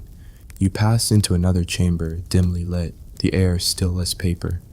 This room belongs to a couple buried together. Their sarcophagi rests side by side. Between them, a small piece of pottery, with writing scrawled across it in uneven hand. "We said we would never part. I am here now. You were early. I was late. We are together again." Goosebumps, actual goosebumps. But not all tomb letters are so serene. One man, perhaps less at peace, writes, "You left me with debts. Your cousin cheats me. I still wear your amulet. Why do you not protect me?" It's a mix of frustration and desperate hope, as if love should still come with insurance, even after death. One scholar notes how often these messages end with appeals to visit in dreams. It's as though dreams were the acceptable visitation hours between worlds. You can imagine these grieving souls sleeping each night, hoping for one flicker of recognition, a shadow, a whisper, a sign, and sometimes people did claim to receive answers. Dream texts surviving on ostraca describe visions where the dead appear with advice, warnings, or simple comfort. One dream record tells of a wife who appears and tells her husband to remarry, then vanishes, leaving the scent of lotus behind. And still, historians debate. Were these real beliefs, grief, hallucinations, ritualized expressions of longing? We can't say for sure, but the consistency, the intensity, the sheer volume of these messages suggest something deeply human. Death didn't end the relationship, it just changed the mailing address. You settle on a low stone step, watching as a burial ritual unfolds before you. Priests chanting, family members wailing. Among them, a young man steps forward and places a folded letter in the crook of the mummy's arm. It's short. "I will not forget your laugh. I will not forget your breath on my neck. I will see you again. Keep my place warm." He turns away quickly, as if ashamed or maybe afraid to cry. And now, one final letter before we leave the tombs. Found buried in a shallow grave outside a noble's estate. Not decorated, not wealthy. Just a letter, tightly rolled and clutched in a child's hand. "To my mother, I miss you. Father says I must stop talking to you. I won't." You stay there a moment longer, not moving, not breathing too loudly. That line sticks with you, because the need to speak to the ones we love, whether they're beside us or buried beneath 1,000 years of dust, never really fades. So you stand, brushing the dust from your robes, and step back into the night. Because love, you realize, doesn't just survive time, it waits. The night air outside the tombs feels heavier now, almost respectful after what you've just read. But don't get too sentimental. There's a lot more where that came from. You turn your steps toward the next chapter in this long, dusty scroll of romantic history, the metaphors. Oh yes, the Egyptians didn't just feel love. They explained it with all the subtlety of someone comparing their beloved to a loaf of bread, which, as you'll see, they did, repeatedly. Here's your mainstream historical fact. Metaphor was central to ancient Egyptian love poetry. They pulled from daily life, nature, food, fragrance, labor, architecture, to describe feelings that were, let's face it, just as complicated back then as they are now. A lotus wasn't just a flower. It was longing, desire, beauty, even spiritual rebirth. And bread, that was, let's call it emotional nourishment, or maybe lust, depending on the context. Your quirky tidbit? One poem compares the beloved to beer foam. Yes, beer foam, because they are light and intoxicating and quick to disappear. If you've ever been ghosted by someone charming, you know exactly what that means. Historians still argue whether these metaphors were personal inventions or passed down formulaic expressions taught in scribal schools. Were lovers original, or just remixing cliches in beautiful ink? You walk now through a papyrus grove, sunlight flickering through tall reeds, and you begin to hear the words rising like a soft melody. My love is a sycamore, shade in the noonday sun. I rest in her branches. She shelters me with fragrance. It's sweet, right? Peaceful. But then there's this. Her mouth is a pomegranate split open. Her voice, honey stirred with wine. I drink her laughter and grow drunk. You pause. That escalated quickly. The Egyptians loved comparing their partners to food. Pomegranates, honey, bread, milk, figs. It sounds romantic until you realize you're basically reading the world's oldest grocery list of desire. One scribe wrote, "She is bread made fresh, set beside beer in the shade. She is the scent of new grain. I starve when she turns away." It's a poetic hunger, not subtle, but definitely passionate.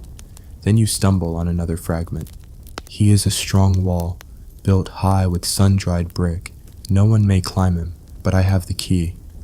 Okay, architectural flirtation, points for originality. It also subtly hints at exclusivity, possession, and access, all packed into 4 lines of metaphor. And here's a floral one for your bouquet of weird but pretty comparisons. Her arms are lotus stems, curved and wet with dew. When she touches me, I bloom. Bit suggestive? Sure, but also beautifully sensory. You can practically smell the water and flowers. You lean on a carved pillar near a temple courtyard, watching as young lovers sneak glances across a procession of musicians. A boy scrawls something on a wooden board. You peek. She is a goose, proud, loud, but she returns to my palm. Not the most flattering metaphor, but hey, maybe geese were the height of flirtation in 1200 BCE. One poem, preserved in near-perfect condition, leans into perfume. Her scent rides the wind. My nose lifts like a hound. I follow without shame. It's honest, a little desperate. Also, was this man sniffing the wind like a truffle pig? Probably. Metaphors didn't stop at the sensual. They ventured into emotional terrain too. A melancholy poem says, "She is the flood that fills my house. I drown in her silence. Even the gods cannot save me." It's heavy. You picture a man lying on a reed mat, surrounded by pots of undrunk beer, just absolutely wrecked by a girl who won't return his gaze. And then this gem, scrawled on the edge of a hymnal page, possibly as a bored scribe's doodle. He is like a cat, slick, sneaky, soft. He vanishes with my heart in his teeth. Instant classic. Cats, the eternal symbol of charm and abandonment. You move on, brushing against a wall mural that shows a couple seated under a fig tree. Below it, barely visible, someone carved a line of verse. To touch you is to light the lamp. To lose you is to shatter the oil jar. Even their metaphors for heartbreak were poetic and messy. The metaphors could also be aspirational. One lover writes, "May I be the reed in your river, bending to your current. Take me with you." That could be devotion or codependence. Potato, potato. And of course, there's the occasional farmer-themed imagery, because nothing says passion like agricultural productivity. He plows my field, he sows sweet barley, the harvest will be good. You're blushing, or maybe just imagining ancient farmers high-fiving over this one. By now, you're used to it. The metaphors are part of the fabric of their love language. Simple things made sacred, everyday objects transformed into tokens of adoration. You take a seat on a low stone bench as a group of scribes gather around a firelight lesson. The teacher says, "Metaphor brings the heart closer to the pen." You nod. That's probably the ancient Egyptian version of show, don't tell. As twilight falls, you come across a final poem scratched into a discarded pot.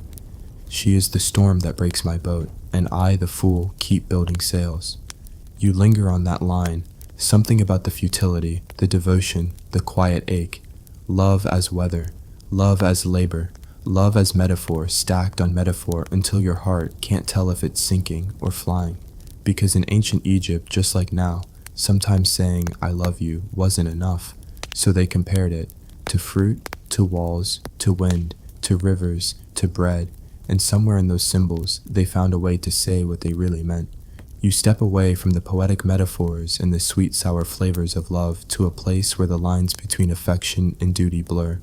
Arranged marriages and matchmaking in ancient Egypt, because spoiler alert, love wasn't always a free-for-all of heartstrings and poetic license. Sometimes it was a very deliberate business, like ordering bricks for a pyramid. Your mainstream historical fact, marriage in ancient Egypt was largely a social contract arranged by families, meant to unite clans, consolidate wealth, or secure labor. Yet despite this, personal affection and sexual desire could and did develop, sometimes blossoming into genuine love, or spectacularly failing. Now the quirky tidbit, the ancient Egyptians had professional love advisors, who might sound like a cross between a marriage counselor and a fortune teller. These people gave advice on compatibility, timing, and even suggested magical spells to attract or maintain affection. Imagine swiping right in 1300 BCE, but with incantations. Historians still argue whether these advisors were real practitioners or literary devices used in love manuals and poetry. Did Egyptians really consult spellcasters before dating? The evidence is intriguing, but ambiguous. You wander through a marketplace in a bustling town, overhearing vendors shouting, children laughing, and the clinking of pottery. In the middle of it all, a family negotiates a marriage contract. The father, a middle-aged man with a neatly trimmed beard, debates with a merchant about the dowry, cattle, grain, and a couple of slaves thrown in. Marriage was practical, yes, but it wasn't devoid of emotion. One papyrus letter reveals a woman's complaint to her husband. "You forget my name when you are away." There's longing amid the legalities. Matchmaking itself involved consultations between families, but also the community. The ancient equivalent of "who do you know that's single," but with added hieroglyphs and less awkward first dates. Some love manuals from the time describe ideal traits in partners, physical beauty, fertility, kindness, but also skills like weaving or managing a household. Talk about comprehensive dating profiles. One manual advises men to praise their wives lavishly, comparing them to the sun, the stars, and bread fresh from the oven. It sounds like advice straight from a modern dating app's bio section. But there was also tension. A woman's letter pleads, "If you love another, tell me. I deserve to know." That's brutally honest, relationship drama from thousands of years ago. And those love advisors often doubled as healers or priests, because in ancient Egypt, magic and medicine were intertwined. Love spells, amulets, and rituals were prescribed to win or keep a lover's heart. One spell tells you to write your beloved's name on a piece of papyrus, then place it under your pillow. Dream of them, and they will come to you. It's like a low-tech love app, but with much more risk of papyrus allergies. Matchmaking could also be influenced by astrology. Some couples waited for auspicious dates or consulted priests about omens before tying the knot, because even the stars wanted a say. But the biggest surprise? Divorce was possible. Letters reveal women petitioning for separation, citing neglect or abuse. Egypt's divorce laws were surprisingly progressive for the time. You watch a scribe write a contract. In the event of separation, the wife retains her dowry and children. That's some early feminist vibes. Of course, scholars still debate how common divorce was, and whether emotional love was really the glue, or just social convenience. Walking away from the negotiation table, you realize that love in ancient Egypt was a mix of business, magic, poetry, and real human messiness. Not so different from today, after all. You move from the formal world of arranged marriages and magic into something a bit more casual, more spontaneous, the world of flirtation, flirting letters, and playful teasing in ancient Egypt. Because honestly, if you think ancient Egyptians were all about solemn prayers and hieroglyphic contracts, you haven't seen their cheeky side. Here's your mainstream fact. Love letters written by ordinary people, including flirtatious and even slightly naughty ones, have been found in the ruins of workers' villages like Deir el-Medina. These letters reveal a vibrant, informal love life full of teasing, longing, and playful banter. The quirky tidbit: one letter reads almost like a text message from 3,000 years ago, with a guy joking about being too poor to buy his beloved perfume, but promising to send kisses like the desert wind. If you squint, you can almost see the ancient equivalent of a wink emoji. Historians still argue whether these letters were private notes meant only for the recipient, or part of a performative courtship ritual where others might glimpse or even judge the exchanges. Imagine yourself on a dusty street in Deir el-Medina, a settlement of craftsmen and laborers. You overhear a young man penning a letter by candlelight. He writes, "My heart is restless like the Nile before flood season. I dream of your laughter, clear as the temple bells. If only you would walk beside me in the marketplace, I would offer you figs and my best words." There's a casual charm in his words, a hopeful energy you recognize from your own flirtations, regardless of era. Then a woman responds with her own letter, equally playful. "You say you have figs, but do you have the patience? I will test your words as I test the river's current. Come prove your worth or be lost in the reeds." It's like a verbal dance, each step measured, teasing, and alive.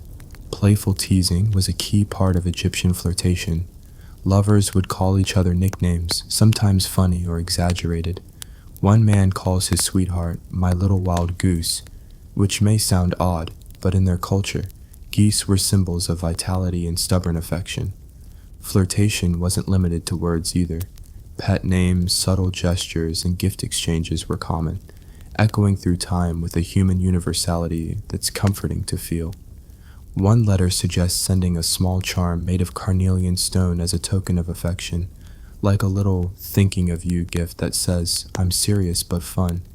You can almost hear the sighs and laughs exchanged as these lovers navigated their budding relationships.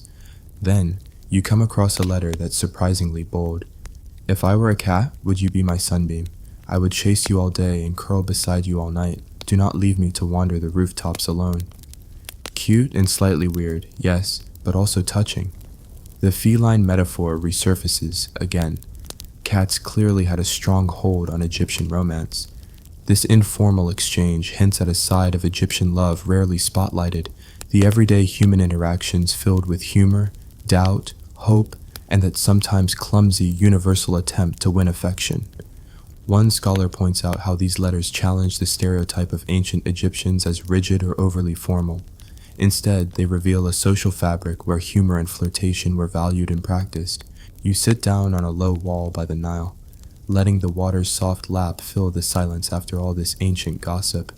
You think about how flirtation builds bridges between strangers, between social classes, between time itself, and you realize as you watch a pair of kids chase each other with wild laughter that some things never change. Love letters were their text messages, playful teasing was their social media banter, and just like today, beneath all the layers of culture and history, the heart beats the same. The night deepens as you drift from playful flirtations to a more private, intimate world. The bedroom scenes and sexual expressions hidden within ancient Egyptian love letters. Because yes, even the most polite scribes couldn't resist slipping in a little spice, albeit wrapped in metaphor and cultural codes. Your mainstream historical fact: Egyptian love poetry and letters occasionally include candid references to physical intimacy, often cloaked in nature imagery or symbolic language. These texts show that sexuality was a recognized and celebrated part of romantic relationships, not taboo or shameful. The quirky tidbit: some papyri describe sex acts using agricultural metaphors, seeds, plowing, and harvest, turning the bedroom into a fertile field of desire.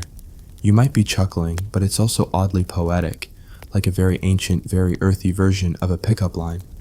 Historians still argue whether these references were purely poetic devices or actual descriptions of lovers' experiences. Was this meant for public performance or a private confession? The lines are delightfully blurred. Imagine yourself tucked away in a quiet courtyard. A scribe, under the dim glow of an oil lamp, writes to his lover, "Your body is the fertile soil. I am the plowman, eager and strong. Let us harvest the night's sweet fruit until dawn's light finds us full and sated." The metaphorical farming imagery is vivid and sensual, a ritualized way of discussing intimacy. Another letter teases, "My hands long to trace your curves, like the winding Nile through the fields. Come to me, my lotus in bloom, and let us drink deeply of each other." The lotus flower returns, symbolizing purity and passion all at once. There's an elegance to how they folded sexuality into everyday natural imagery. You spot a fragment of a love poem that goes, "In your embrace, I forget the sun. Your kisses are honey on my lips, sweeter than the figs that fall in autumn." A simple but potent declaration. Sweetness and warmth merge into desire. Sometimes the letters hint at the challenges of long-distance intimacy. One woman writes to her husband away at work, "Though your hands are absent, I keep your scarf close to my skin. I dream of the moment when your arms will no longer be a memory." It's a tender longing that transcends time and place. There's also humor hidden beneath the passion. One poem jokes about lovers who get so tangled in their embraces that they knock over the pottery and wake the household. Imagine an ancient Egyptian romantic comedy. Sexual humor, affection, and even jealousy surface in these writings. One note mock complains, "You flirt with every servant girl, but only I have the key to your heart and your door." It's a timeless mix of frustration and possessiveness, wrapped in playful words. You consider the cultural backdrop.